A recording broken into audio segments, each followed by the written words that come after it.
আচ্ছা, ইদানিং পেজের বড় বড় কন্টেন্ট ক্রিয়েটররা দেখতেছি বলতেছে আপনারা যারা 2 থেকে 3 মাস একটা পেজে কাজ করতেছেন অথচ তেমন কোনো ভিউ নেই, রিচ এঙ্গেজমেন্ট নেই, তারা অবশ্যই ওই পেজটা বাদ দিয়ে অন্য নতুন একটা পেজ খুলে নতুন করে কাজ শুরু করেন, তাহলে দেখবেন কন্টেন্ট মনিটাইজেশনটা খুব দ্রুত পেয়ে যাবেন।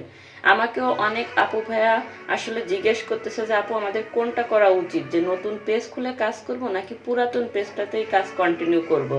আসসালামু আলাইকুম, কে কোথা থেকে আমার ভিডিওটা দেখেন অবশ্যই জানাবেন, এবং ভিডিওটা ভালো লাগলে অবশ্যই একটা লাইক কমেন্টস আর শেয়ার তো দিয়েই দিবেন। যাই হোক, আজকে এই ছোট্ট বিষয়টা নিয়ে আলোচনা করব। অনেকের কাছে এটা ছোট্ট বিষয়, আবার অনেকে এটা বড় আকারে মনে করে আর কি। যে যাই মনে করুক, আমি এই বিষয়টা আজকে আপনাদের ক্লিয়ার করে বলে দেব। আমার মনে হয় যে নতুন পেজে কাজ করা আরো বেশি টাফ হয়ে যায়, কেননা নতুন পেজে যখন আপনি ভিডিও ছাড়বেন তখন 5 থেকে 10টা ভিউজ আসবে না। আপনারা এটা দেখে আরো বেশি হতাশ হয়ে যাবেন এবং কাজ ছেড়ে দেওয়ার ইচ্ছাই হবে। আর পুরাতন পেজে হয়তো বা আপনি অ্যাক্টিভ ফলোয়ার আর্ন করতে পারেননি, যার কারণে আপনার পেজে ভিউগুলো একটু কম। আপনারা সবসময় চেষ্টা করবেন কিভাবে অ্যাক্টিভ ফলোয়ারগুলো পাওয়া যায়। আমার পেজেও মাঝে খুব করুণ অবস্থা ছিল, কেননা আমার অ্যাক্টিভ ফলোয়ার ছিল, কিন্তু আমার কিছু কাছের মানুষ আছে, এদের জন্য আমার পেজটা অনেক বেশি ডাউন হয়ে গেছিল।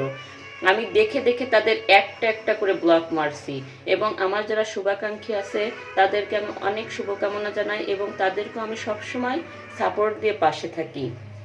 তাই আপনাদের উদ্দেশ্যে আজকে আমার একটাই কথা থাকবে যে আপনারা নতুন পেজ খুলে কাজ করে হতাশ হওয়ার থেকে আপনার পুরাতন পেজটা যতই ডাউন হোক, আপনি কন্টিনিউ 1 মাস বা 2 মাস আবার নতুন করে নতুন উদ্যমে নতুন শক্তিতে প্রেরণাতে কাজ করা শুরু করেন, এবং ভিডিওগুলো অবশ্যই একটু কোয়ালিটিফুল করবেন। ভিডিও কোয়ালিটিফুল মানেই যে আইফোন দিয়ে ভিডিও করতে হবে এটা কিন্তু না।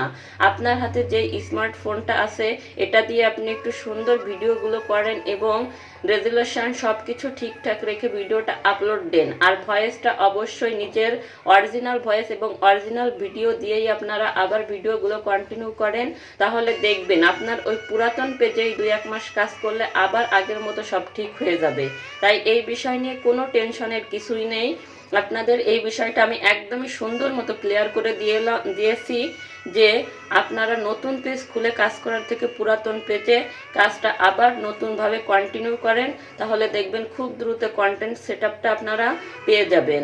আর কন্টেন্ট মনিটাইজেশন পেতে আসলে কোনো ক্রাইটেরিয়া নাই, এটা অনেকটা ঝামেলার। যদি কোনো ক্রাইটেরিয়া ফুলফিল আপ করে আমাদের মনিটাইজেশন পেতে হতো, এটা আমাদের নতুনদের জন্য অনেক বেশি ভালো হতো।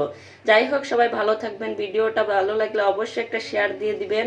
আল্লাহ হাফেজ।